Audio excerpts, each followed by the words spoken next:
Flying Casuals brought to you by Patreon supporters Brent, Andy Dugan, David Bush, Rob Patsky, Jory Webb, Kelly Breckner, Nate Edison, and Wes Anderson. May the Force be with you.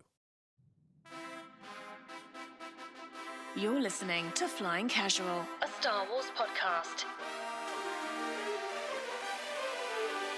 Here's your host, Michael Canterbury. Hello there, beautiful Star Wars fans. Welcome to a new episode of Flying Casual, an all Star Wars podcast. I am your humble host, Michel Canterbury. Michael Canterbury here. Joined with me in studio is the lovely, the smart, the sweaty. Keep going, please. What else can I say? I mean, just all around terrific person, Ms. Holly Walton. How you doing, Holly? I'm good, thanks. Michelle. Michelle, can we start that trend? Maybe we can continue that. I don't speak French. We do have a troubled history with our French listeners. I will say that. And we're lacking the escargot. Wow, I cannot actually believe we remind you. You just reminded everyone that is something we still owe the listeners. This is a pandemic. I do Yes. not think that snails are a priority. Holly, here's the thing. We've made up every excuse in the book. The pandemic is a new one, though. We haven't used that yet. It's actually probably the ultimate excuse if you think about it. I don't know. That restaurant, Le Chateau, Ooh, wow. they'll have it and you can order it and they flavor them up real good. Wow. I thought maybe either some raw snails or No. is that can you eat a raw snail? Ew, is that like like eating a alive. raw bird? Like it would kill you? Would it? People eat oysters raw. Well, then I think you could probably have, a snail raw. You know who actually may have had a raw snail? Who? Our good buddy, Lucas Elder. Lucas, how you doing, my friend? I'm sad to report I've only had the cooked variety. But yeah, I don't think it would kill me if I ate one raw. So I'd be down. So many phrasings there for that. But Wow. So what was the consistency like, Luke? Is it like eating chicken? I feel like now we're obligated to do this since Holly brought it back up. We went probably months with getting away with not doing this, Yeah. Holly, but now I feel like we're obligated. So, Luke, I need to know what I should be prepared for here. Is it like chicken? I mean, is it like putting a sardine in your mouth? Like what phrasing? What does it taste like? Texturally closer to a sardine, I would say, much more so than chicken. Okay. It's really? been about 5 years, I think, since I've had one. So I'm trying to pull it out of the memory banks here. Yeah. But taste-wise, I didn't think it tasted like a lot. I had mine in like a tomato garlic sauce, so that kind of had a strong flavor that maybe overrode any of the snail flavor. So it was more of a textural experience as far as the snail was concerned. I love a good texture in my mouth. Crazy. So we're going to see what happens. It's going to be interesting, Holly, because we're going to record this. And, I mean, you may vomit live. Maybe we won't do it live because that could be problematic. Because if you do vomit and it gets graphic, like, I don't know if Facebook would shut that down or what would happen. I mean, they would just delete the whole page. Probably. I'm excited for that. We're absolutely going to do it. If I got to smother it in tomato sauce or whatever, we're doing it, Holly.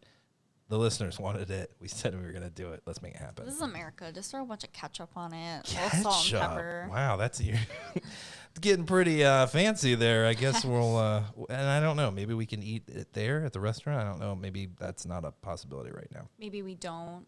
That's do probably that. a safe bet during quarantine. But you know what? I probably will bring one of these bad boys when we do it, Holly. What is that? This is a I don't know. It's claiming to be the most refreshing beer in America. Luke, do you have any guesses as to what that may be? And no, it's not a Rolling Rock, though that's a competitor. I think don't Rolling know. Rock is a highly refreshing beverage. Luke, do you have any idea what it could be? The most refreshing beer in That's the America. claim. That's a high claim. That is. Any guesses? I know what I find refreshing, but I don't know what the masses find refreshing. You won't agree with Michael in the refreshment category. No. I'll tell you this right now, guys. It's a Fatheads Bumbleberry, an award-winning beer, Holly. I've had a bumbleberry before. Oh yeah. It's pretty tasty. Pretty refreshing, I think, hopefully. We're going to find out. The great thing is I have it in the Chewbacca koozie. And what's great about the Chewbacca koozie is that some of Chewbacca's hair falls off onto your can.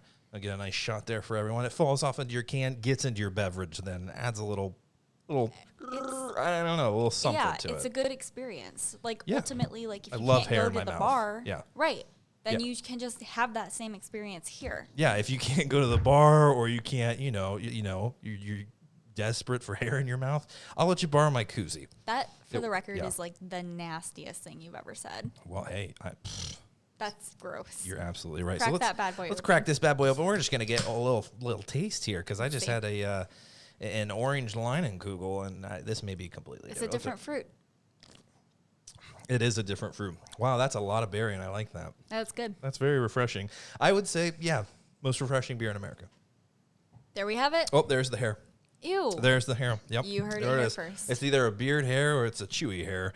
It could it's be a both. dog hair. It could be a facial Chewbacca. hair. It could be the koozie. But wow, fantastic introduction. So I'm so happy that Holly and Luke are here to talk some Star Wars. And guys, everyone talks about there's not a lot of Star Wars news, but that's okay. Like we don't necessarily always need to be talking about. Star Wars. Well, Star Wars. You're in the wrong podcast, pal. Yeah, no, I mean, who knows? I may throw out a little Harry Potter every once in a while, but no, just like topical Star Wars stuff going on. There's so much crap about the sequel trilogy being erased and Disney doing it over. It's a bunch of nonsense, and I don't even want to give a breath to it because it's so stupid, and we're not even going to talk about it. But something that did happen recently, Holly, there was a fantastic meme that was put out into the Star Wars world, and it got in the Facebook group. Phrasing. Yeah, wow. It spread like wildfire. Also, Wow. Yeah, I know. It was crazy. I would say probably the biggest thread in our Facebook group's history. 150 something comments. That's a pretty big thread for our group, right? Yeah. I mean, that's not bad. It just kind of took off, and I'll put this thread of comments, Holly, up there with any other thread of comments in Facebook, in Twitter, whatever, against any other group, whatever. In the history of threads, In the history of threads, this is the winning thread. this may be a winning thread, and folks, Holly, remind me. It was take a quote from Star Wars. It had a scout trooper grilling sausages at a grill, whatever, and it said take a quote of Star Wars and replace one word with the word sausage. That's correct. And immediately, I mean, quotes are jumping to my mind, but our listeners went deep phrasing and just pulled things out. Star Wars quotes that I had forgotten about. I thought I came up with a pretty interesting Jar Jar Binks quote. Had a lot of fun with that. There was quite a few others in there as well. But so we asked all of our listeners, guys, there were so many on there, and I know I didn't see all of them, but like, what were your favorites? And Holly has a compiled list of folks' favorites, some of our favorites. Holly, I cannot wait to chop this up and edit this into a promo for the podcast. You just reading all of these perverted comments about sausages. It's going to be fantastic. Perfect. It's going to be fantastic. It is better than me like stumbling through an email that I'll do later. So The perfect little transition there. So we're going to do the sausage quote fest. Sausage fest of quotes. You know what I'm saying. a plethora of sausages. Wow. Is that a Star Wars quote? It is now. It is now. So we're going to talk about these sausage quotes. Jory, our good buddy Jory, has sent us an email, some speculation, some discussion about the Force, and I think it's going to be a good time. So we're going to talk about that. And then we are actually going to talk about that released first chapter of Charles Soule's first Star Wars novel, Light of the Jedi. It's going to be... I don't know. After reading this first chapter, I think it's going to be epic. I'm really excited about it. It's in that High Republic area. So if you're not interested in that, just go ahead and turn the podcast off and wait for the next one next week. So we thought we'd put that discussion there at the end if you don't want that spoiled. So, Holly, without further ado, what is the Flying Casual fam's favorite sausage quotes? We'll say of 2020, because I feel like this thread will continue into next year. Yeah. So there was a lot of overlap in the ones that people sent over. So Yeah. I'm going to read a few. Come on. You guys can tell me who said the quote. Yeah, you weren't keeping track of who said it, right? No, I meant who in Star Wars said the quote. Oh. Not who said the quote on the No, page. we can absolutely do that. Yeah, but who said it? I have no idea. I have no idea. Yeah. Okay. Okay. And then if Luke has some randos to throw out too, in addition to this, I want to hear that as well. So stay tuned, Luke. Luke's going to be throwing sausages. He may just turn his call off because he's like, this is the most immature discussion we've ever had on this podcast, but we'll see what he says. Holly, without further ado, go ahead. Okay, so I think one of the ones that everybody really loved so much was this. Come on. Okay. This is going to be great. I know, it's terrible. Yeah, it is. You're all clear, kid. Now blow this sausage and go home. Yeah, I had that on the top of my list. Whoever came up with that, that's just fantastic right there. Fantastic stuff. Okay. Yeah. Another one. Come on. Judge me by my sausage, do you? Now, I know that was Briss because when I saw that pop up in the group phrasing, I was dying laughing. So way to go, Brent, on that one. That was good. Okay. Here's another one that if Yeah. you watch the trivia trials, Come on. it's near and dear to Jory's heart. That's right. Make 10 sausages feel like 100. Oh, my God. Jory said if you were in trivia, that would have been wrong. That would have definitely been wrong, Jory, and that will forever be a moment. I'll never forget that in the history of this podcast and probably in my life. It was so damn close for a tie there, but epic quote, by the way. Let's see. Here is one of Michael's favorites. Come on. Close your eyes. Oh, I love this. Feel it. The sausage. It's always been there. It's always been there. Just haven't quite experienced its full wrath yet. I mean, that's what happened. The Force Awakens, Holly. Let's not forget that. The sausage awakened. Yeah, wow. I don't like that.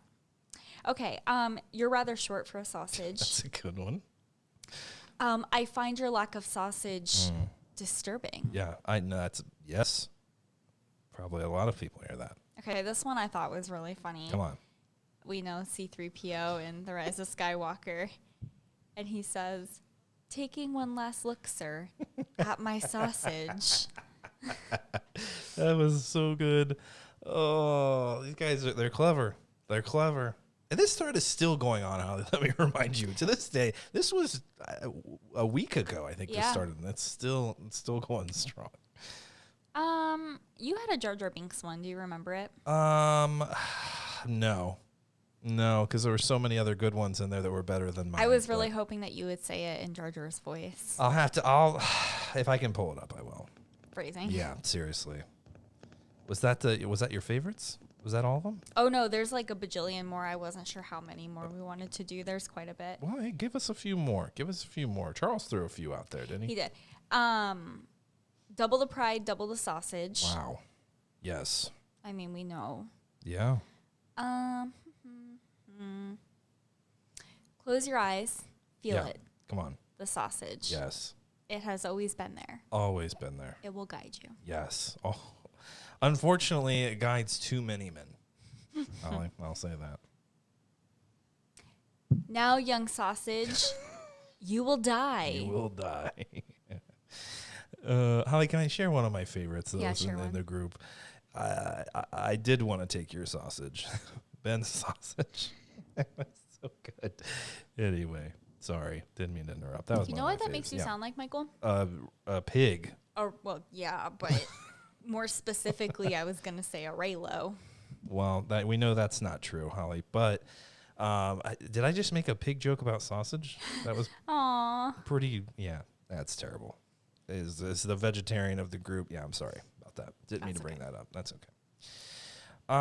So yeah, Luke, I think Luke just turned us off here, but any others come to your mind? I know, and I know everyone listening is just like, this is the most juvenile thing that Flying Casual's ever done. Well, it's up there. But any others that come to mind, Luke? You've had some time to dwell on the sausage. So any others come to mind? Yeah, I'm tough with stuff on the fly, but when you were talking about Jar Jar, all I could think of was Misa no have a sausage. So good. I'm just also picturing like Luke's wife just be like, "What the hell is happening to this conversation?" What's the you had another one?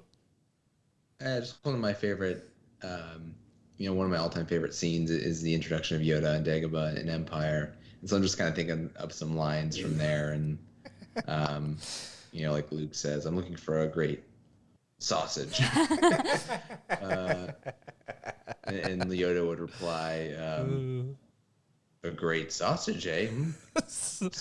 Size not make a sausage greater was something like that.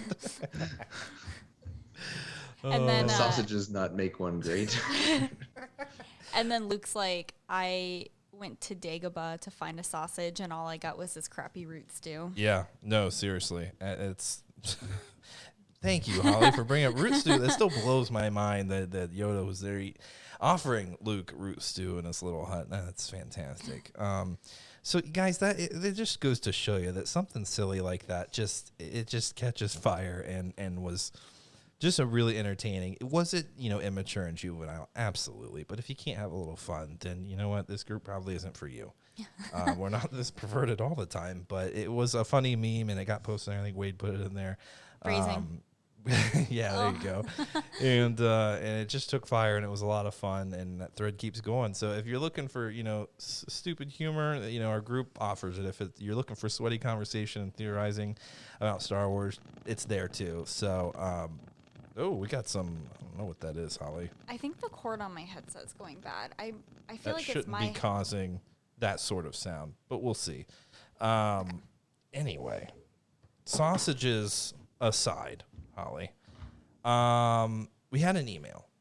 Maybe it's Chewy. I don't know. He sits on cables and falls asleep wherever he wants. And I think somebody's setting off fireworks because Chewy's actually sitting underneath my chair shaking. Yeah. So if you see me shaking, it's actually the dog. It's actually the dog, and if we can get that camera set up, once I get that charger, Holly, then Chewy can have his own webcam. That's right. And you can see him shake too. You will see him do a lot of things, so that would be interesting for all of our YouTube viewers.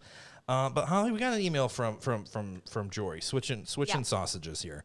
Would you mind breaking that down? It was a long one, but I think it was definitely a good conversation starter. Okay. You have that? I do. All right. You guys are going to hear me struggle through this. That's okay.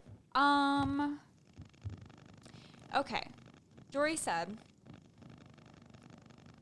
You're good. Just keep going. Jory said, "Hey guys, just wanted to maybe give you a topic for discussion since Star Wars news is pretty thin lately." We agree. Yeah. Going back to our discussion with the book club, I wanted to see your thoughts on the Force Skyping going on in new canon. It's kind of a two-part discussion. Obviously, the dyad for Rey and Ben was a partial explanation for how they had been communicating, but it also said that Snoke was helping that connection. Yeah. Yet when Snoke was gone, the connection remained. Do we think Palpatine took over that role of bridging the gap, or was it him all along, or was it their growth in the Force making them self-sufficient and connecting? I mean, if we go back to Rise of Skywalker, we're led to believe that Palpatine was doing it all along, right? Like even Vader's, voice in Ben's head, and even Snoke all along, and the flesh seems to have been created by Palpatine, and I think even the novel alludes to that. So I would think it was Palpatine. Now, Luke, do you have any thoughts? I mean, sometimes it seems clear cut. I mean, not really, because we don't know how Palpatine did it. We don't know what exactly the dyad is. So, you have any thoughts on that? Definitely. I think it evolves as the story evolves. You'd have a certain interpretation of it, only having seen The Last Jedi, and at that point, Rise of Skywalker not even being written. Yeah, and probably having been rewritten a couple times since then, and with different director and writer coming in after originally having Trevorrow, and then moving on to JJ. So, I mean, it definitely was different when Rian Johnson wrote it and when we experienced it just through The Last Jedi than it is now seeing the complete picture. But even just looking at The Last Jedi alone, I never took it as Snoke was sustaining it. Even if you take it on face value that Snoke helped create the bridge, help connect the bridge between them, I never took it that he was solely sustaining it. I just thought from the Last Jedi dialogue, he helps make the connection. Once the connection's there, it's there. Yeah. And then that's obviously like way expanded upon with the idea of this dyad that's introduced in The Rise of Skywalker, which makes me lean towards thinking it could have happened anyways, and Snoke / Palpatine being the puppet master of Snoke rather, catalyzed it and just made sure it happened, maybe more quickly. Yeah, Palpatine definitely has to be involved, because when we talk about the dyad, like, it's more than just Rey and Ben.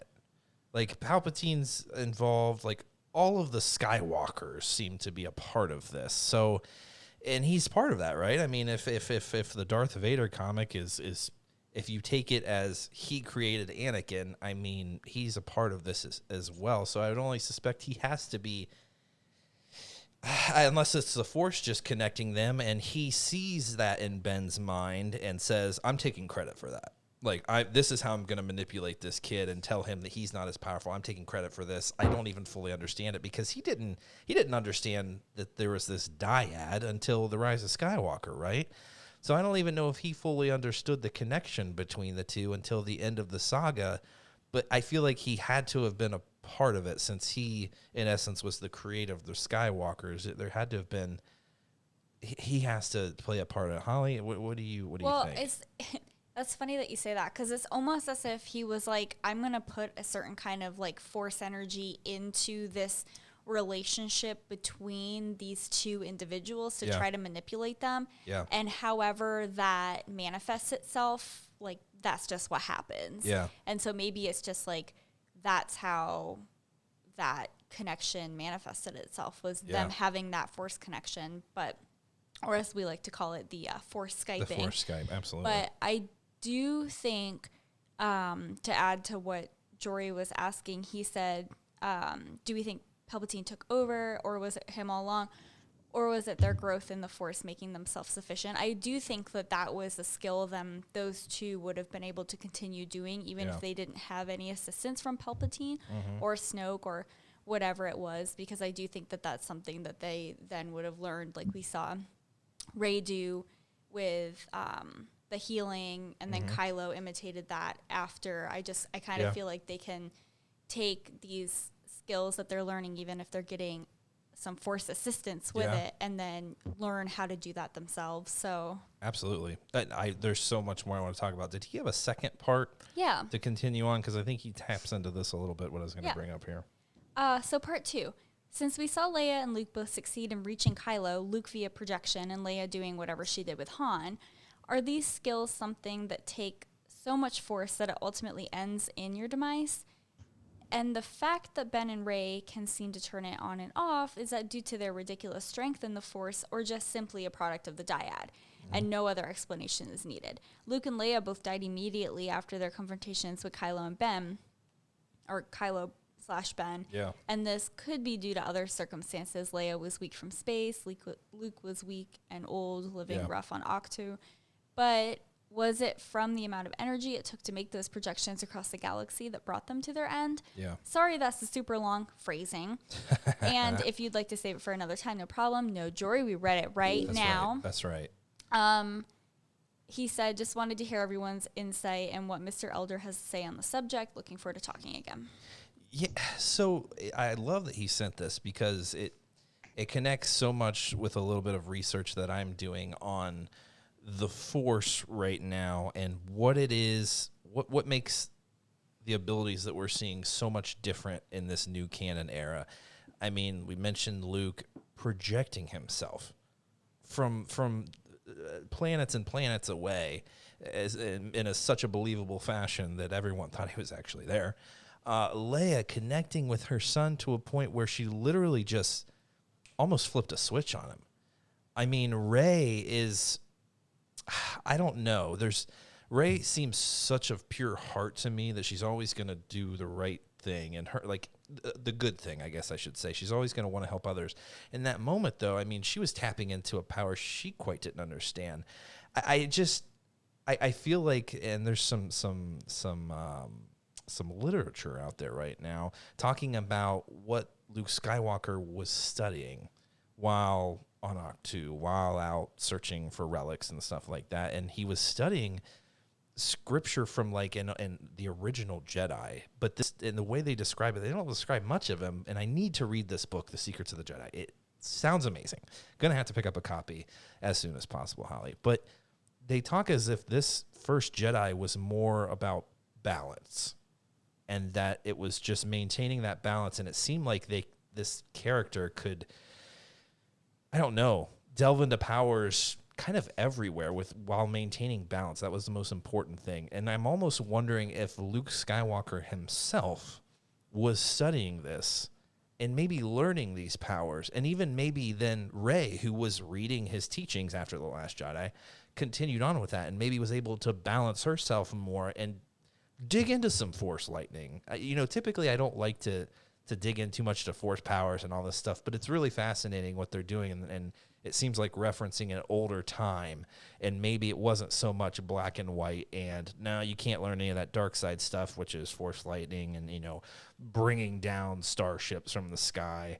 But then again, Ahsoka was doing some of this too. She surely wasn't studying, ancient texts that we know of. So I think maybe even in Leia trained with Luke too. So maybe she's reading some of this. I don't know. I think there's something there. I need to get my hands on this book though, because I think it elaborates on it a little more. But I don't think I would discount Ahsoka from reading up on that thing on those if she could get her hands on them, because I do think that Ahsoka is, very educated, and she takes pride in how like educated she is and how she loves to learn. So I mean, I think it probably wouldn't be like out of the question to think that maybe she had found something that she was reading that allowed her to kind of tap into that and know how to control it. Absolutely. I don't know. Yeah, no. Luke, any thoughts? I mean, are these just new powers that, people have used? I mean, Ben seemed to understand, because when Rey and him were connected, he said, everyone knows this line, like, you're not doing this, the effort would kill you. It's almost as if while studying with Luke Skywalker,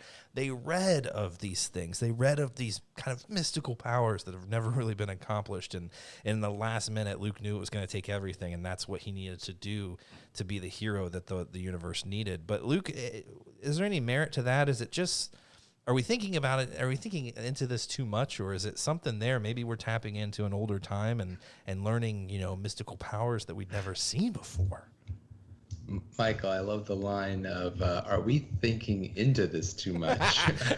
Every day, I feel like that's what we're doing. Isn't what this whole podcast is all about? Absolutely. Is thinking into it too much? Absolutely. Well, I'm trying to control and organize and balance all of the thoughts just like racing through my mind based off of, triggered off of Jory's really interesting email and the discussion that you all have started along with it. So let me see if I can organize some of them in a coherent way. Going back to one of the earlier thoughts real quick, you alluded to this, Michael, and kind of commented on it in terms of the bridge between the two and Snoke / Palpatine taking credit for it, that it might have just been a manipulation that he decided to take credit for it, and that he didn't really have that much to do with it, but just to sort of pump himself up in their eyes, claim ownership of it. I think that's highly plausible on that point. On this point of, sort of the Force draining you, it's not a concept I really want to buy into or being introduced. As much as I love The Last Jedi, Rian Johnson introduced us this concept that, JJ runs with in Rise of Skywalker, that the Force can drain you. Yeah.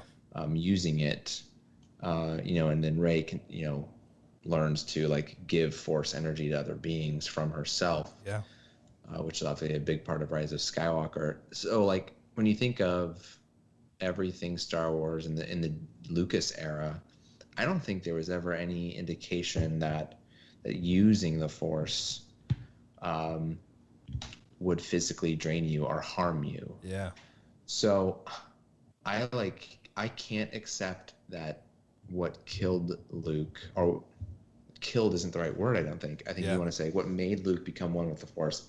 I can't accept that it was the act of projecting himself Yeah. drained his life force. Yeah. I look at it, and I think the Rise of Skywalker goes a long way in moving this idea along. If you've read it, I look at it more as it was just his time. Like, he felt, I can't do Yeah. any more good for the world in this form. Yeah.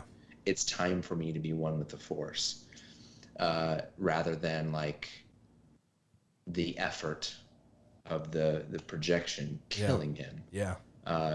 In Rise of Skywalker, there's extra background in Luke talking to Leia regularly. Yep.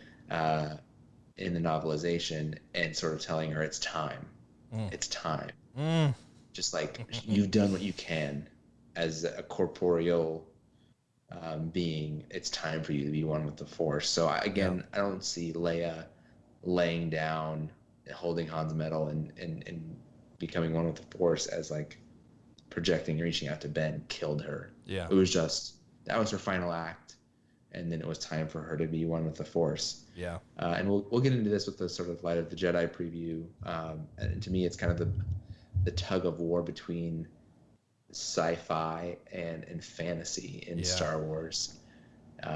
Whereas I lean, and I think everything that I just said, it leans more towards a fantasy direction than a sci-fi direction. And whereas like it gets a little too like video game meter, power level meter to me, to say, oh, he used so much Force energy and his bar got low and he died. Yeah. And that's more of like a sci-fi thing, like, oh, you have this much XP. Yeah. Or whatever. I love that Luke is calling Star Wars sci-fi and fantasy, because I've been saying that for years, Holly, and you wouldn't believe how much hate I've gotten for calling it fantasy. What do people call it? They just said it's clearly sci-fi. No, it's not. Do you understand any of the story going on in Star Wars? It's total fantasy with some sci-fi aspects with ships and stuff, and it's light speed. Like, that's cool, but like, it's fantasy, and that's why I love it so much. It's a blend of both, but it is much more fantasy than anything. And I love what Luke is saying, and I've always kind of agreed with that as well. The only thing I like about it having an effect on your physical being is it almost amplifies the aspect of a sacrifice. Like, wow, I'm going to tap into this, and I'm probably not going to come out of it. And that's what Rey knew. I mean, Rey even said, I gave some Force energy in there. Like, it seems like it takes a toll, right? I mean, obviously it does. Like, Poe lives.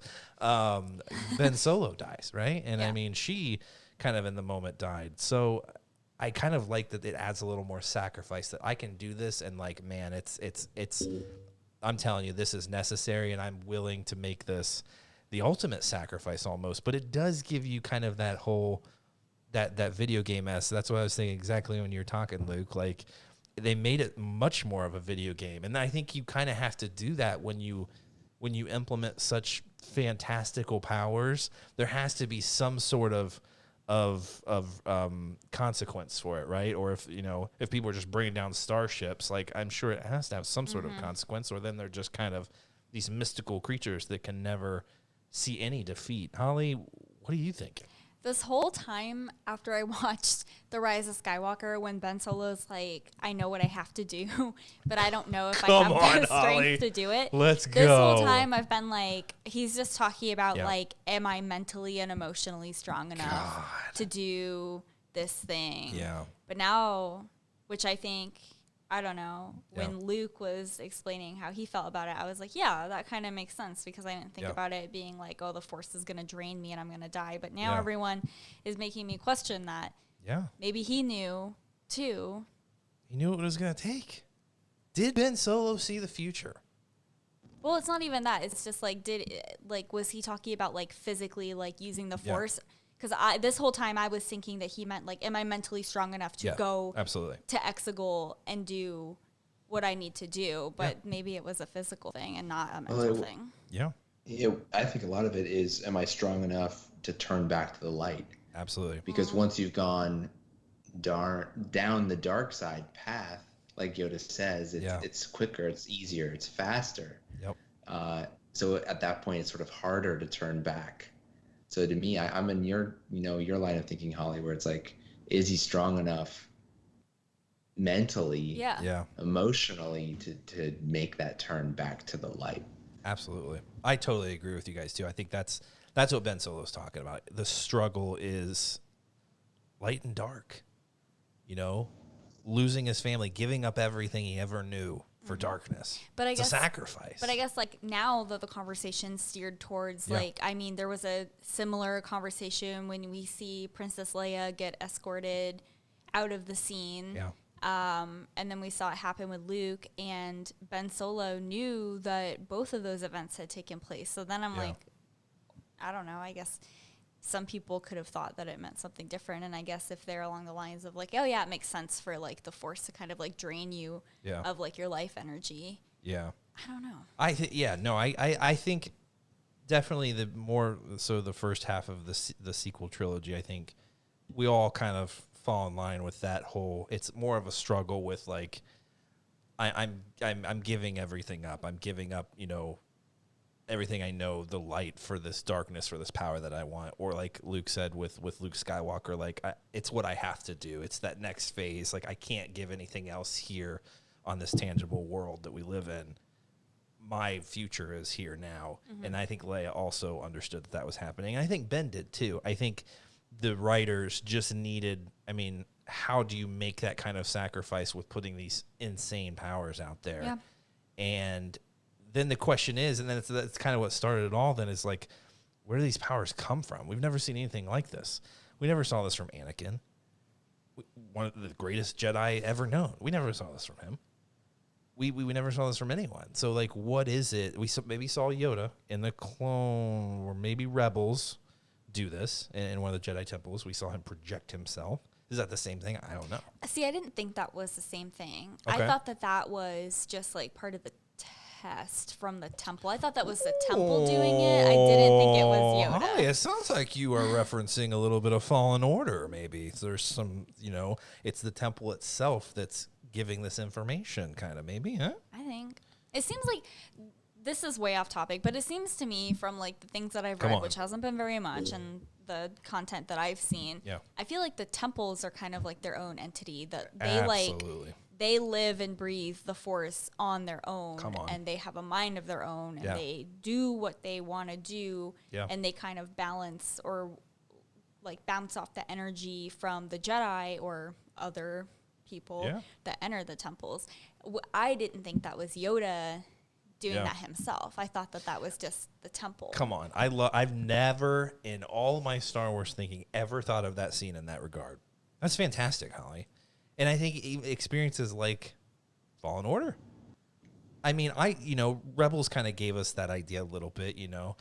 The temples would just disappear from where they previously were, but like Fallen Order for me is what really opened up, okay, like these places were meant to be they're magical almost, and they're meant to protect secrets, and they did have a mind of their own, and so that makes a lot of sense. You know, it's almost like a little hologram, like they're just waiting for Ezra to show him what he needs to learn in that moment. It's like the Force just opening up in the temple and saying, Ezra needs this information, here you go. So maybe you could absolutely be right. But then I feel like if that's the case, then I feel like it wouldn't really be a crazy thought to think that that Ben and Rey could have had that connection on their own, and it wouldn't necessarily have actually been Palpatine doing it. I think Luke mentioned that earlier, that maybe he was just taking credit for it. Yeah. And maybe he was, and it was ultimately like the Force saying, like, this is how I'm going to allow you guys to communicate. I don't know. So let's go back to the beginning. Do you think that these are, like Luke Skywalker was studying ancient texts, do you think he was learning new abilities from the past? I think that have long been forgotten? I think that makes a lot of sense. Luke, do you agree with that? I have a hard time with like the abilities thing. I feel you. I like read this text which tells you that you can do this with the Force. Yeah. I feel more of it's more fluid and as it comes than that. Like if you're connecting into the Force, like Luke said in that great Rise of Kylo Ren comic, you know. Yeah. People aren't necessarily stronger in the Force. Some people just like are more naturally good at letting it flow through them. They have like a bigger door for the force to come through. Yeah.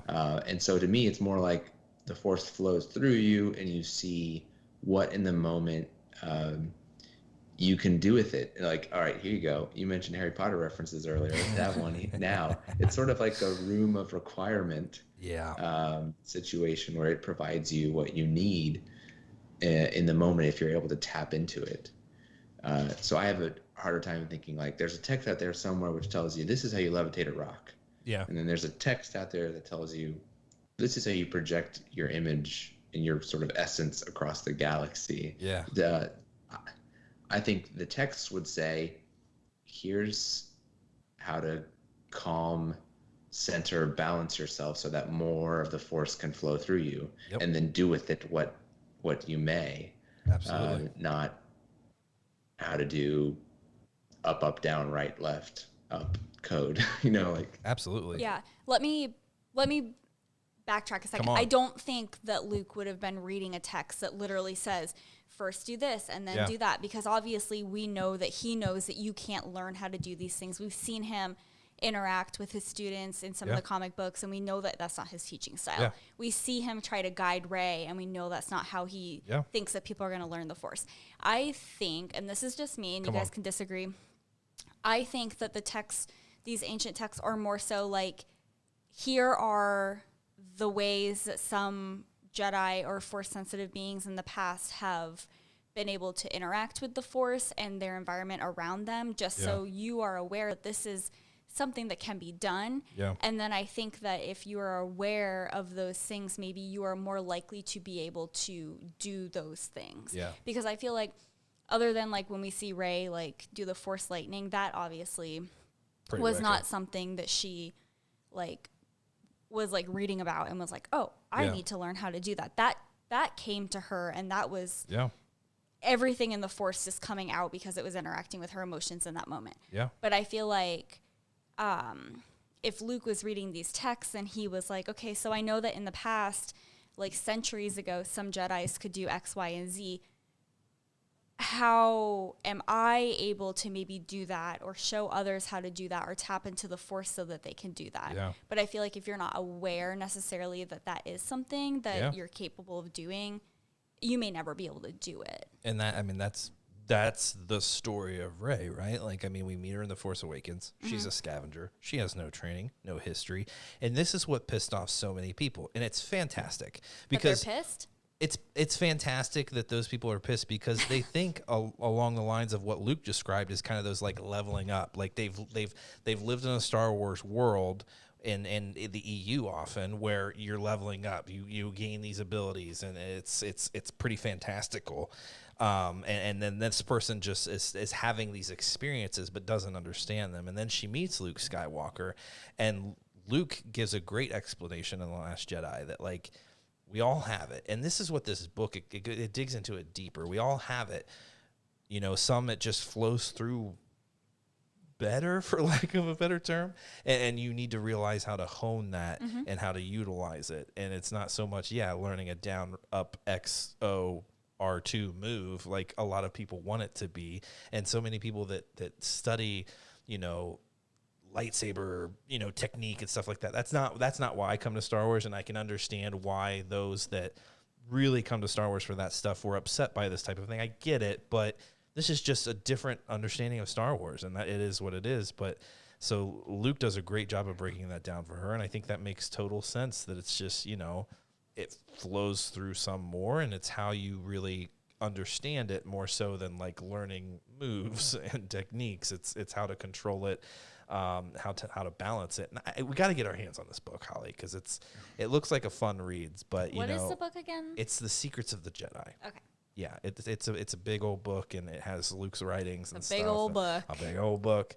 So I have to go. I really love the way that Holly described a potential way the texts guide a Jedi. I think that's really great to say, like, oh, just open your mind what the possibilities are. Yeah. It reminds me of like, nobody thought it was physically possible for humans to run a sub 4-minute mile until Roger Bannister did it. Let's go. And then sort of it just breaks that mental barrier in everyone's mind and like, oh, this can be done. Now people do it with regularity. You know, same with like all sorts of athletic Olympic records. They're constantly broken. You think like, how much more can these things be broken? Like, there's got to be a limit to, you know, the human physiology. But then, you know, people break them again. Yep. So I think it's a great way to look at it. Like, it just opens your mind. You're like, oh, as the force is flowing through you, here's something you might give a try. Yeah. Yeah. Try this Absolutely. out. I mean, it sounds kind of cliche, but it's like when people are like, anything is possible, and you're like, okay. Okay. But like, I mean, if we're talking about the Force in Star Wars, maybe. Absolutely. I don't know. I feel like sometimes that's why you see a lot of apprentices kind of like out Jedi their masters, and I just feel like it's a difference in how they accept the Force. Yeah. Well, Yoda tells us. I mean, Yoda knew some stuff. Let's be honest. You know, one of the greatest Jedi masters, and he just said, like, what Luke trying to lift the X-wing out of the little pond there on Dagobah. Like, you don't believe that you can do it. Like, if you say that's impossible, well, of course you're never going to be able to do it. And it's just like what Luke was talking about with these, you know, athletes and setting their mind to accomplishing a goal. And if you automatically think you're not going to be able to do something, you're likely not even going to attempt it. If you just think that's impossible, I'm not even going to go out there and run that mile and see if I can break a world record. So it's a mindset, and that's why it's so great. This whole sequel trilogy, don't erase it. Why would you want to erase this? This is such a different approach to Star Wars, and it should be something that is embraced. And I would want my children to learn from Star Wars in this way. Like, that's cool. You can go play Knights of the Old Republic and slash some people. That's fine. But I like the message that it's giving folks. And I think that's was so incredible about Rey. She didn't understand what was going on. She comes from nothing. Why me? I can't do this. And she just needed to learn that, you can. And this is your moment. This is your moment to be the hero that we all need. It's a fantastic story. And I love that this email it just kind of generated this conversation, and I don't know. It's my favorite part of Star Wars, and that's why I can talk about it all day. All day. But we are still going to get that book of Jedi Secrets and check that out, because I think there's some good stuff in there. And I've always wanted to read, you know, some of Jedi Master Luke Skywalker scripts. So we'll see what he was saying. What he was up to. Absolutely. I think a lot there on Octu. So in this who knows, this conversation may bleed into our next topic. So folks, I do want to give a disclaimer here. We are going to be talking about the first chapter of Charles Soule's The Light of the Jedi. Correct, Holly? That's the title. The Light of the Jedi, the first book released in the High Republic era. That is 200 years before The Phantom Menace. And all that we know really about this era is that there's a lot of order. It's they call it the High Republic because they're almost in this utopian era of like, you know, the Jedi are just at their high point. It's just law and order everywhere. Law and order. In the best way possible. I need to explain that. Law and order in the best way possible. Here, I'll tell you. Okay, you got a description? Yes. Thank goodness. It is the time of the High Republic, a peaceful union of like-minded worlds where all voices are heard. The governance is achieved through consensus, not coercion or fear. It's a time of ambition, of culture, of inclusion, of great works. Visionary Chancellor Lina So leads the Republic from the elegant city world of Coruscant, located near the bright center of the galactic core. So, I mean, this sounds like a pretty utopian state, right? I mean, but also a smaller republic we're dealing with here. When we talk about the Outer Rim, when we think of the original trilogy, we think of Tatooine, right? We think of Dagobah. We think of these outer world systems that, you know, Luke navigates to Dagobah pretty easily. Like, it's chartered pretty well. This is a time before those areas were really explored. And when I think about this time, I don't know if you guys ever played this game. Any of you guys listening, or Luke or Holly, there's a game back in middle school called The Age of Empires. And what was really great about that game is all the unexplored area around you was just black. I thought you were going to say the Oregon Trail. Well, that was a lot of other things. I mean, yes, similar circumstances. I don't think you can get dysentery in the Age of Empires, right? without the disease, right? Yeah, They sans just disease. gloss over the disease aspect of the Middle Ages and Age of Empire, That's right? too bad because The- there were a lot of them. Well, the only thing I think you could do is you could chuck cows into people's like fortresses, like their walls and stuff, and like Hold on. disease could spread. I have a question.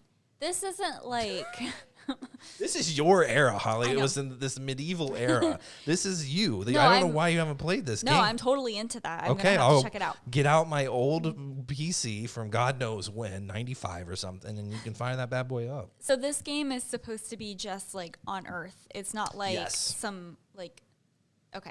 Yes, no, 'Cause I'm this is picturing when you no like said- Witcher or anything like that. Okay, because Yeah. when you were like, you can pick up cows, I was thinking, and you said, and chuck them, and I was like, what, into space? Yeah, like trolls catapult. picking them up. Right, Yes, yes. like a trebuchet takes a cow and like a dead one. You that know, was the only diseased, reason yeah. why I know what a trebuchet is because of 'Cause you're Lost. French.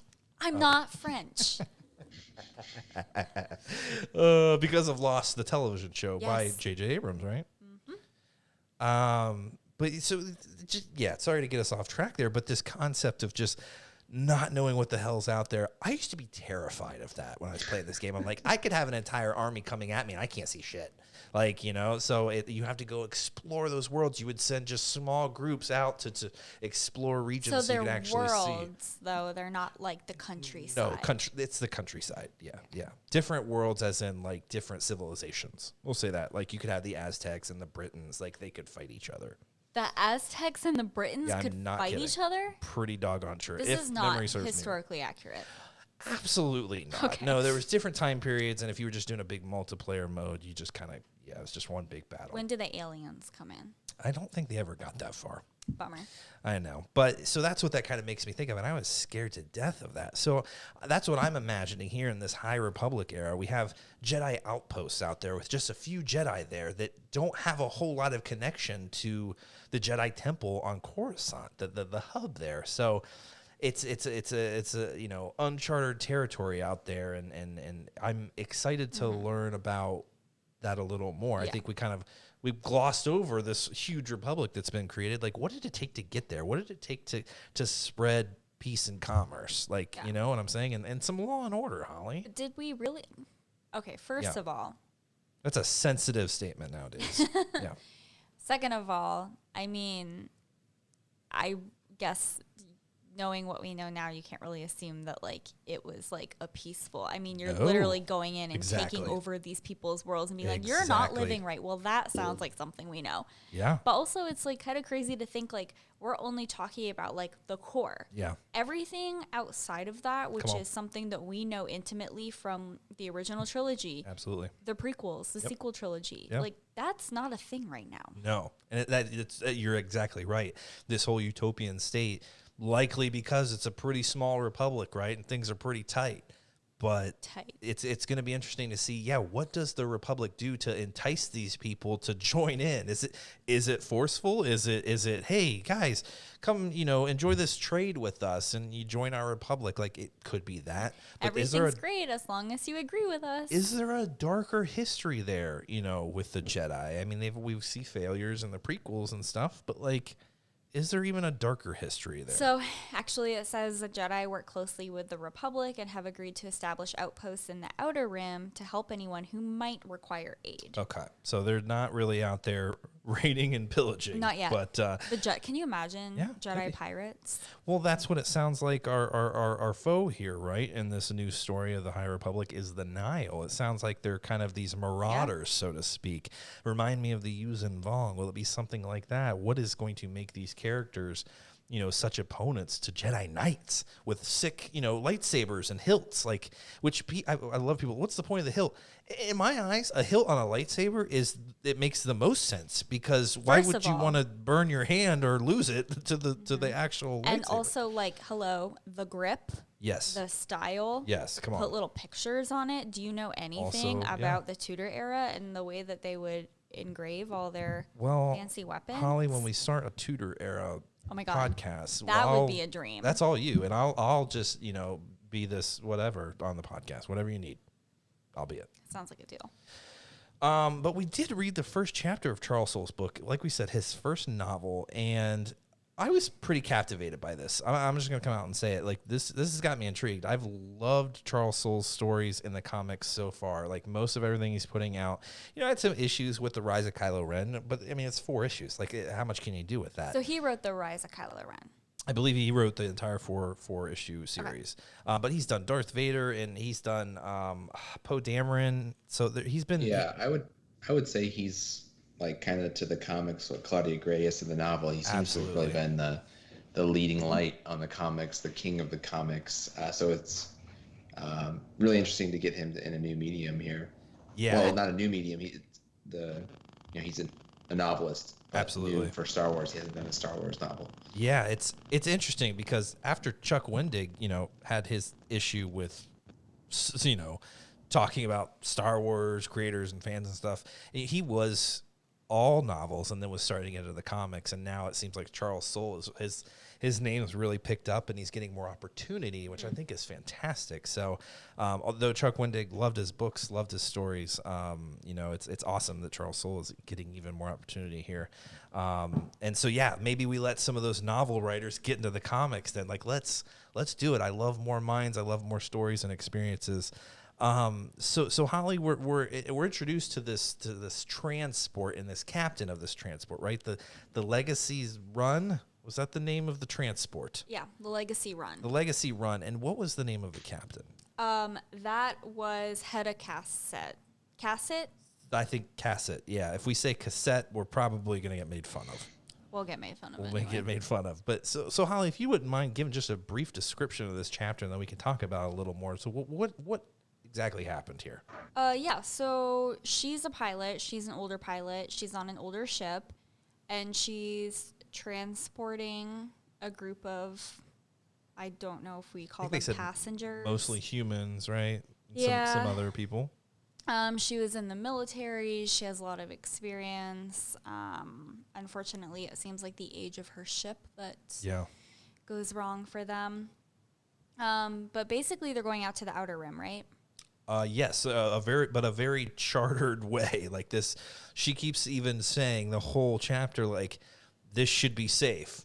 I have bad feelings, but this is a very, a safe charter that we'd be taking. She actually calls it a milk run. She says it is, what'd she say, a well-traveled route. Yeah. There shouldn't be any problems. She says that a lot of times throughout the chapter. So, if that happens in Star Wars, you're like, nah, she's screwed. Absolutely. But then something happens, an alarm starts going off in her ship, and it kind of makes everybody panic a little bit. And she's like, it's fine. Like, I'll get us out of the situation. Yeah. There's an object, right? Yeah. In her way. But spoiler, she does not. Well, she avoids it, right? Wait, yeah. She avoids it, and then I think her ship overheats. Something happens. It falls apart, yeah, and so something. And she said, there should be nothing here. Like this path is clear. These lanes are always clear. Like, why did this happen? And so she tries to avoid it. But it's too much stress on the ship, and it just kind of, I don't know, kind of seems like it just separates all the ship, and then there you have pieces of ship, shrapnel almost, then flying through this hyperspace lane and maybe even outside of it into God knows where. And can I say that I was blown away? Funny. You're right. Thank you, Holly. That was, oh God, where's the clapping? Thank you, Holly. That was a really funny I thought you were going to do the drum. Well, I can't. No, that's appropriate. The wrong one. I will put something there to help me navigate those sound effects. Funny. But so I was blown away because I was really enjoying this character, right? And I had read through, not spoilers, but like some of Star Wars released information that a lot of people survive whatever this disaster is. And then to find out at the end of this thing, spoiler alert, guys, like I said, if you didn't want any part of this, you should have turned yourself off here a while ago. But spoiler alert, this captain dies. And that was the end of it. And I was like, oh my God, okay, so apparently this isn't one of our main characters. This is just really getting us into, what hyperspace was like, how big of a cakewalk it should have been. Here's this experienced pilot, and things still went awry. Holly, what about the chapter? Did it hook you? Were you uninterested? Are you just excited we're learning something new? I am excited we're learning something new. I think I read through it pretty quickly. It was a really easy read. Yeah. It's kind of a little bit the way that he writes, and it may be because he's more of a comic book writer, so I think this might be interesting to see how a novel goes for him.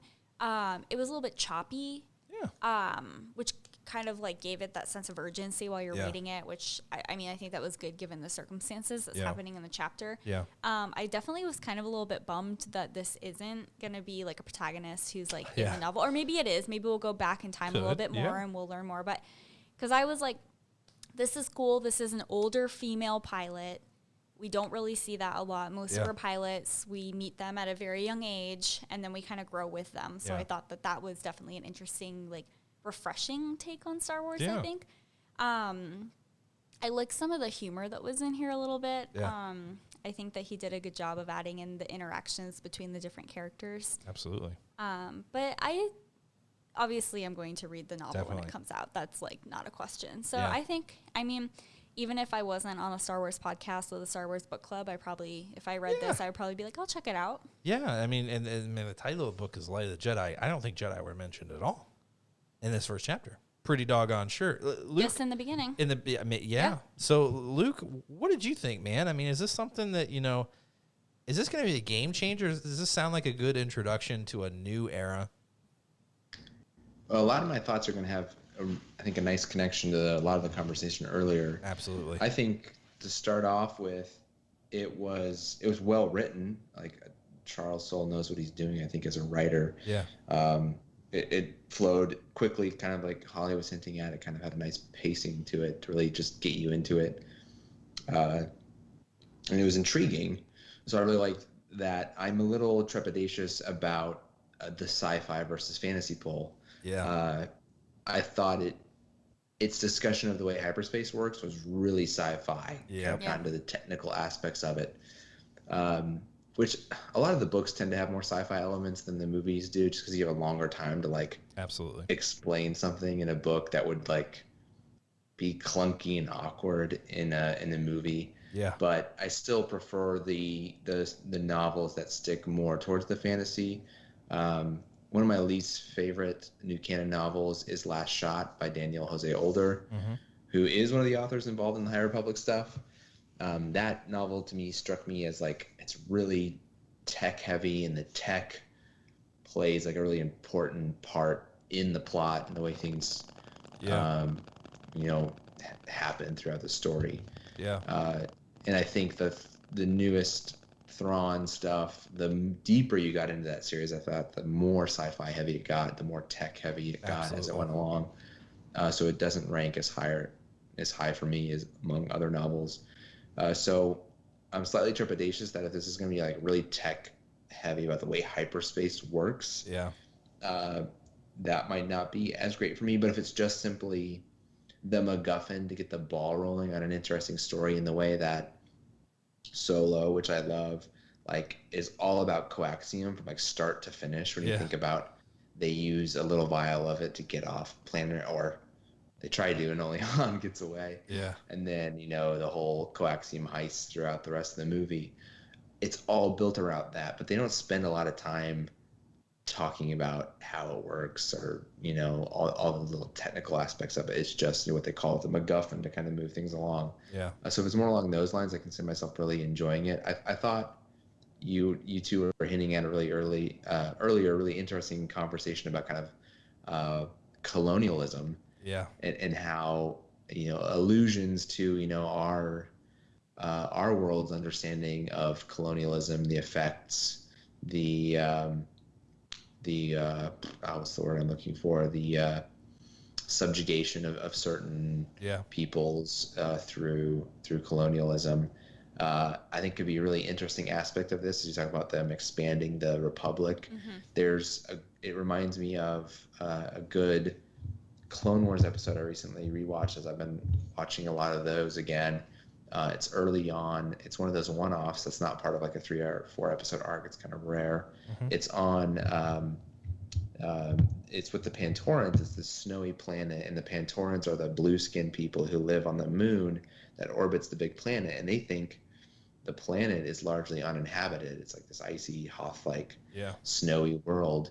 And then Obi-Wan and Anakin are there with them when they discover there is a people there, the Tals, this sort of Wampa-ish looking furry people, and it's all about like this sort of colonizer versus native people story. Yeah. And I think it's well done. It's, like, what's the big Disney franchise? Avatar, it's Yeah. Pocahontas. It's one of those type of situations. And so I think we could see that play out in this whole High Republic era, some tension, some conflicts, based around sort of the natives versus the colonizers. Absolutely. And we've only really got that kind of a feel in the Clone Wars, right? Yeah. When you have, either the Republic or the Separatists like occupying them, you see a little bit of that. Most just kind of want to stay out of it, and they kind of end up in the middle of things, unfortunately. And I think that's exactly what we're going to get here, Luke. Is almost just like this catalyst, because we all take hyperspace for granted, right? It's just everyone gets to where they're going so safely, but when we're flying even slower, we're navigating asteroids, and it seems more dangerous than hyperspace. So it's going to be interesting to, and obviously they're saying, this well-rounded pilot, she's been piloting a long time, and even she was having an issue with what happened here. And it seems like this affects way more than just the ship. It's almost as if they talk about a bunch of different hyperspace lanes, I think, and starships being affected by this. So if this were the Nile, were they doing this to more hyperspace lanes? Is this their way of stopping this expansion? And it's going to be interesting. I'm wondering if, and who knows, this may not even be the Nile. This just may be some rogue asteroid that just kind of falls into the lane. It's like, oh my God, what are we going to do? We need to make better. But I think it probably is these Nile, and this is their way of fighting back against, expansion, the Republic, right? And I'm wondering, like, could we feel bad for these people, Holly? That's why I liked what Luke was saying, because this is something that I do think that we see a lot in the Clone Wars. We see a little bit of this in Rebels, not so much with the people inhabiting planets, but maybe the animals, the wildlife, other, living beings. And I think that something that Star Wars has done a pretty good job with lately is making you feel empathetic. Yeah. And sympathizing with these people and their losses and what they're going through. Yeah. And I think that, for lack of a better terminology, I guess, we kind of, in some of the movies, have this like Jedi washed history of everything that's gone on. And I feel like the intro that I read of this book kind of also like perpetuates that, when it's like, everything's great, there's this peace, there's this balance, everything's perfect, Coruscant's awesome. Well, we know it's probably not still awesome. Yeah. And it's probably not awesome then. I mean, you can imagine it probably still has all of its levels, and the further down you go, the poorer people are. Absolutely. But when you are writing things from the perspective of these people in these novels, everything's great. We're happy, so everyone else is happy. Yeah. But I think that then we're going to get these little snippets of like, maybe not everyone is happy. Come on. And it's so shocking to see like people fighting back. We're trying to save you. We're trying to make your lives easier. We're trying to give you aid. Yeah. But maybe people don't want that. And I think that that's something that I'm looking forward to in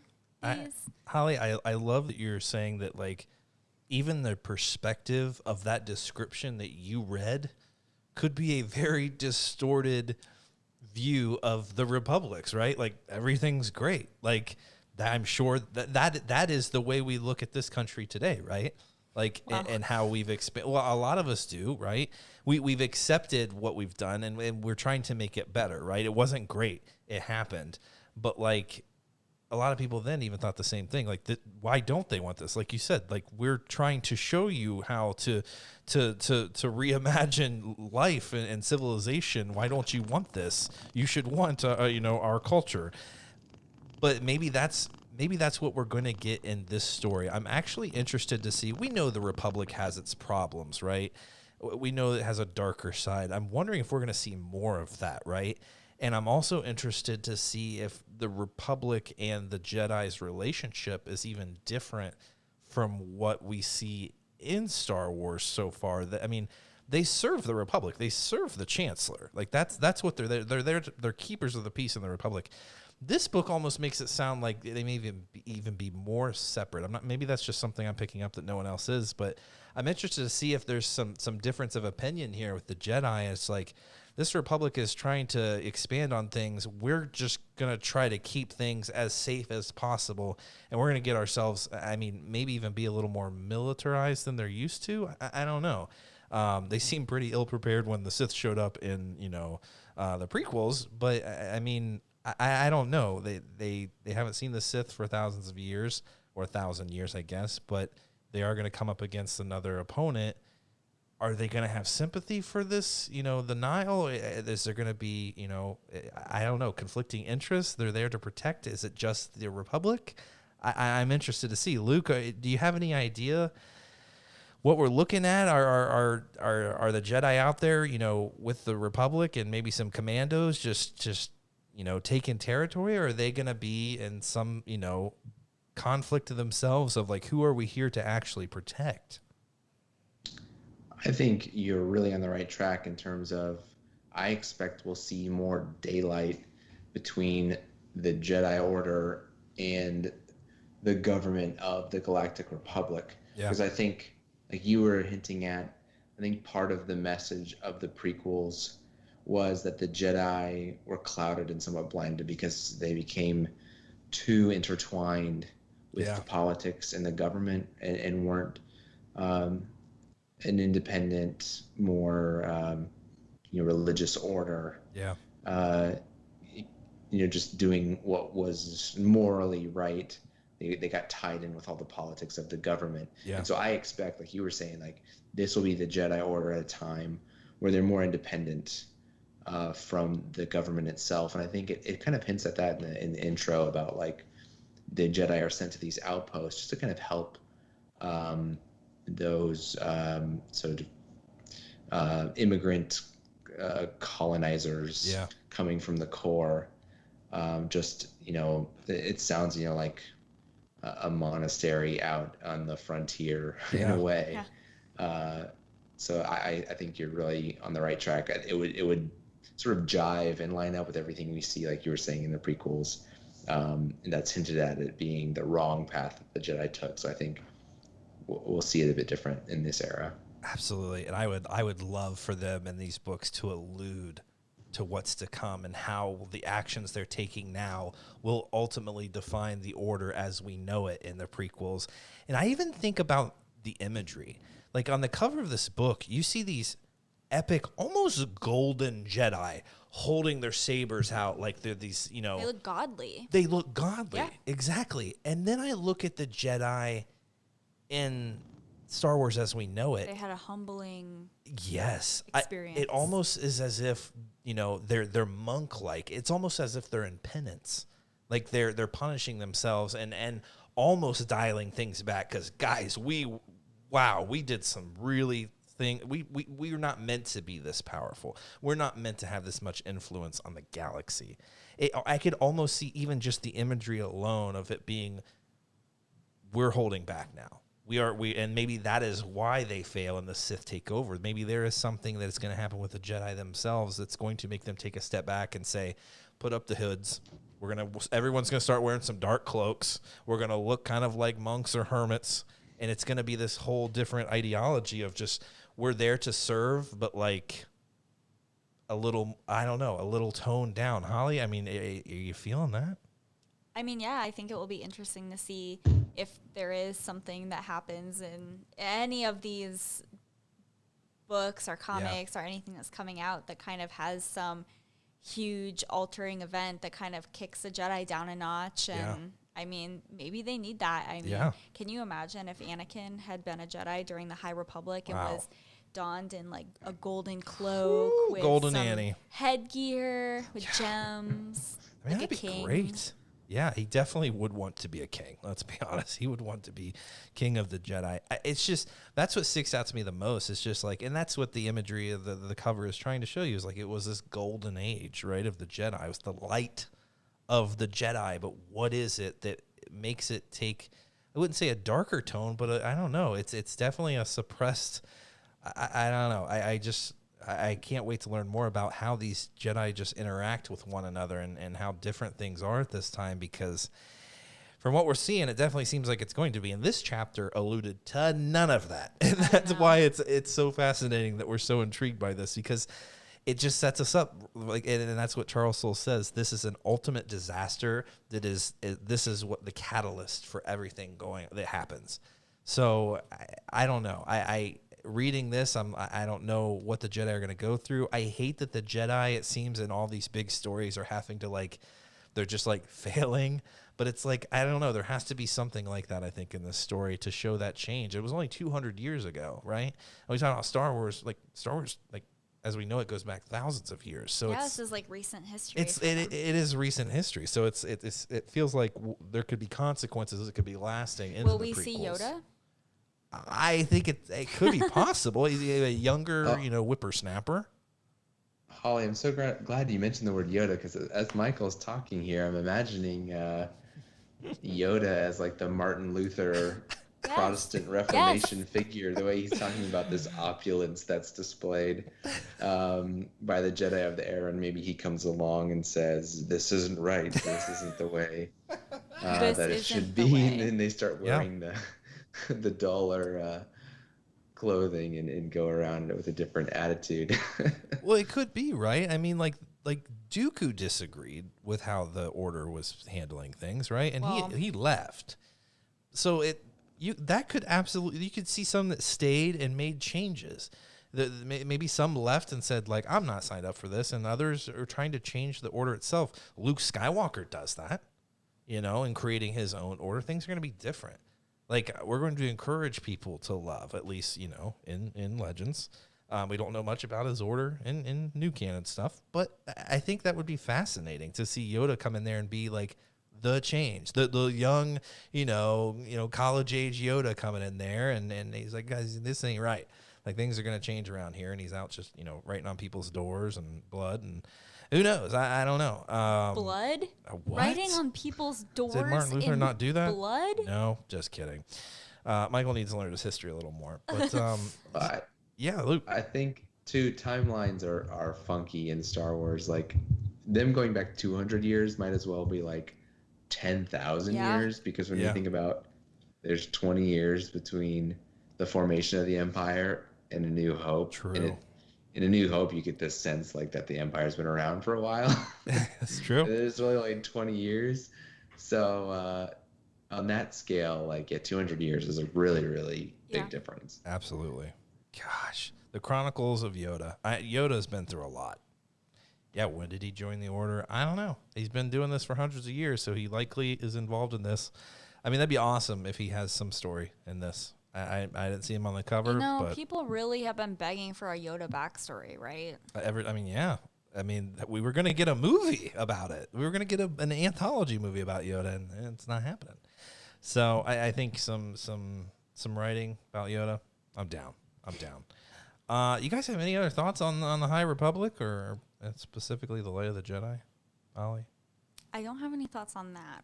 You have more to share them. It's open forum at this point. Come on. We just got an email from Brent. Oh, Lordy, let's go. It goes back, if we're ready to bring it full circle and close it full out. Full circle. Is it the best sausage quote of 2020? Yes.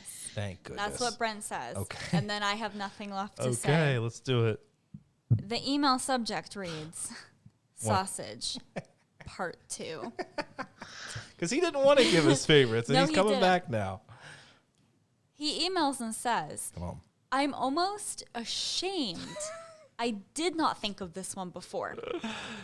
I had to change a couple of other parts to get the quote to roll right. Perfect. Hope it catches you before you record. Brent, Oh, it caught us in the middle of recording. Live. This is great. You can affect the show live. Come on. You got to clear your throat for this one. Phrasing. Starting the Go quote. ahead. Shush. Best phrasing of all time. Even Luke, I got a raised eyebrow and a closed eye from him. Anyway, sorry, Holly. I ate them. I ate them all. They're gone. Every single one of them. And not just the sausages, but the hot dogs and the cocktail weenies too. So he gave us a modified version of the sausage. I liked meme. it. We could do dramatic Star Wars sausage readings. Guys, you have no idea how much I want to do dramatic readings.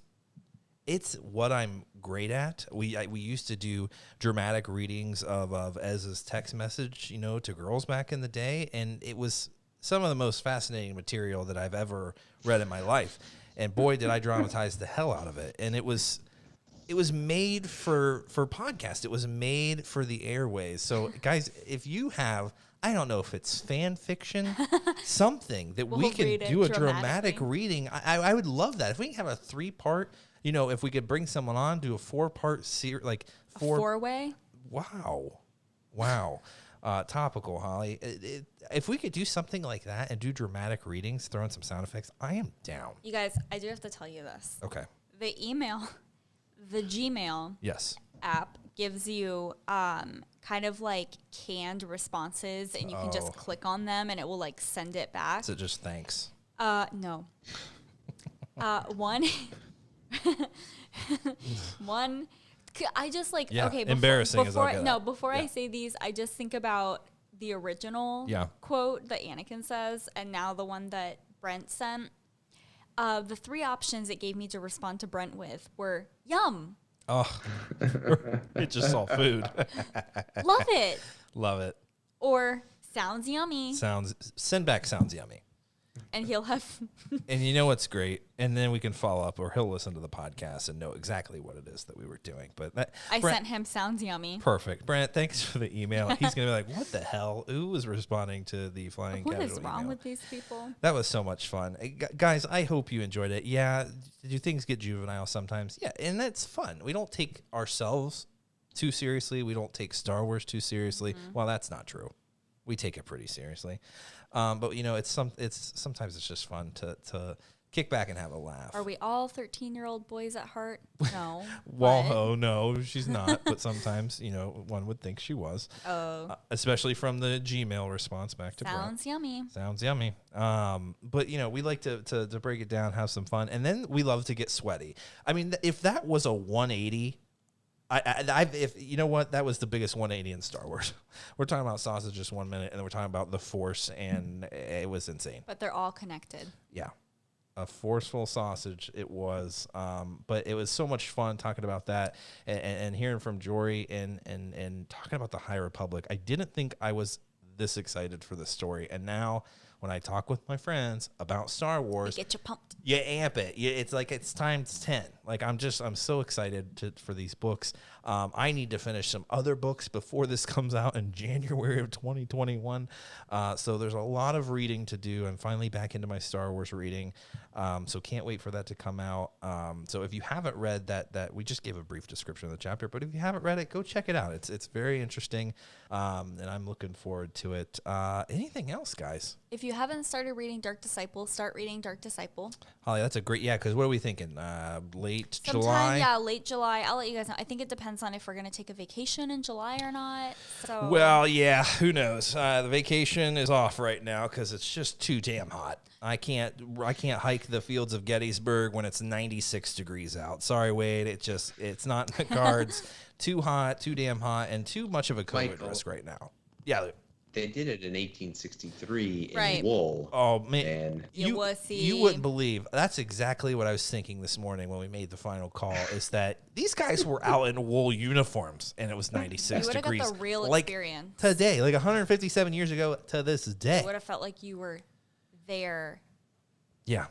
at that time. Well, okay, Holly. No. No. This is what we're going to do. We're going to get wool uniforms and we're going to hike Gettysburg. Guys, and then I- we'll see if you're still, Hey, talking hey, tough. Yeah. I was in a reenactment once. It was a Revolutionary War reenactment. Was it a wool costume? It actually was. Okay. My grandma has a picture, Interesting. but it was not 96 degrees, and it was on the coast of Maine, so it was a yeah, it little was different. January in May. No, I'm it sure wasn't. it was nice it and was warm. like June. Oh, well, So it's still probably pretty like cool. a nice 55 Yeah, degrees. I don't want to hear it. A wind chill of 30. Guys, she talks like she's a hard ass, but she would be the first to bail in a 96-degree hike. So that's canceled. We're going to reschedule that, but looking forward to get back into the Star Wars reading. And Holly, you mentioned the we'll think the end of July, probably Dark Disciple. Yeah.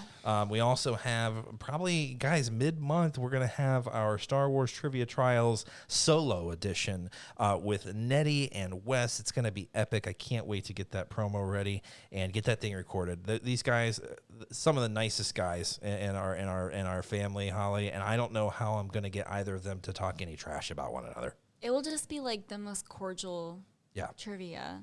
Do you think I have to write them like cards, like things to say, like dialogue? Oh my God, like little flashcards. Yeah, that would be great. I don't know how good their acting skills are, so we'll have to work find on out. that. We'll have to work on that, guys. So look forward to the trials coming your way here very soon. Something we're very proud about around here, Holly. That's right. It's the Bumbleberry. I don't know. It's taken over. But guys, we'll see you next week. Enjoy. Stay safe.